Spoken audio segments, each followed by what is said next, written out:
You once believed something, didn't you? And maybe you believed it so deeply, you forgot to ask, is it even mine? Because maybe once someone said arousal was wrong, and without even realizing it, you made their discomfort your truth. But whose voice was that? Was it yours, or was it borrowed, or planted in a moment, when you were too young to question, to doubt, to choose? And now, as you hear this voice, as you remember how easy it is to forget what never belonged to you, you start to wonder, what if everything you believed was just a frame, a window you looked through, never realizing you could build a new house, with new windows, and paint your own truth in colours so bold, so vivid, they dared the world to see you. Because here's the secret, you're the artist, the author, the architect, and shame is just an outdated software glitch, a pop-up window that forgot it was never the operating system. And here's another example. A child touches fire and learns hot. You feel arousal and someone said wrong. But fire is neither good nor evil. It cooks meals, warms homes, illuminates darkness, just like your desire, when it's understood, accepted and owned. So let's go deeper. Loop inside the loop. What if everything that you were taught about shame was just a mirror of someone else's fear? What if your body, this living, breathing miracle, was never wrong for feeling alive?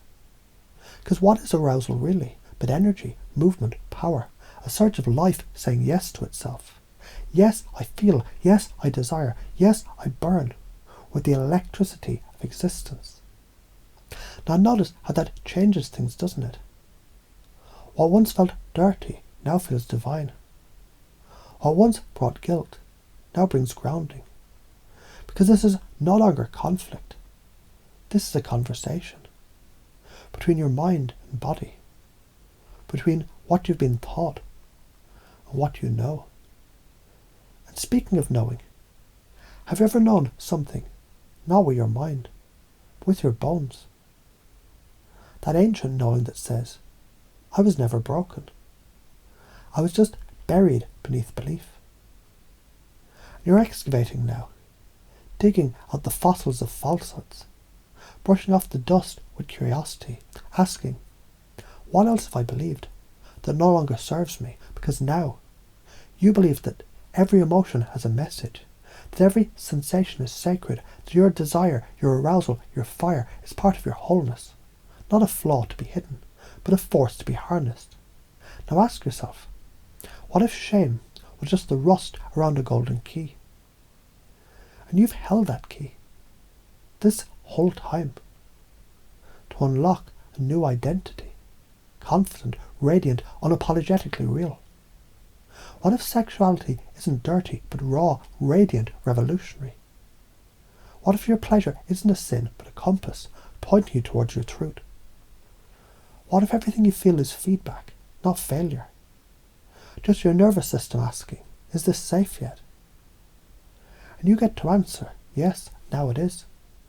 Because your new belief system doesn't just tolerate you, it celebrates you. It says, I'm whole, I'm enough, I'm free to feel. And the best part is, you don't even need to remember how this changed you. Just like you don't need to remember how you learned to walk. Because the unconscious knows, the unconscious remembers, and it's updating now, silently, automatically, effortlessly. Like a river doesn't need permission to flow. Your new belief flows through every cell. Sexuality is natural. Desire is healthy. Arousal is a biological blessing, not a moral failing. Shame is not yours anymore. Acceptance is your new authority. You live in a reality where you've always grown from experience. Your emotions are messages, not enemies.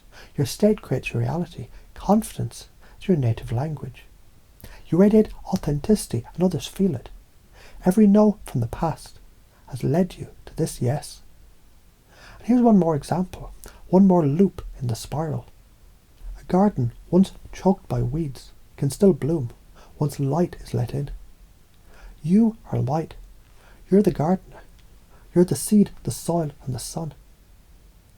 And all these old voices, those tired beliefs, they no longer root here. You've composted them into the richest soil of self-understanding. And your truth grows wild now, free, unashamed, magnetic, limitless. You become the belief, and the belief becomes your reality, and reality becomes you.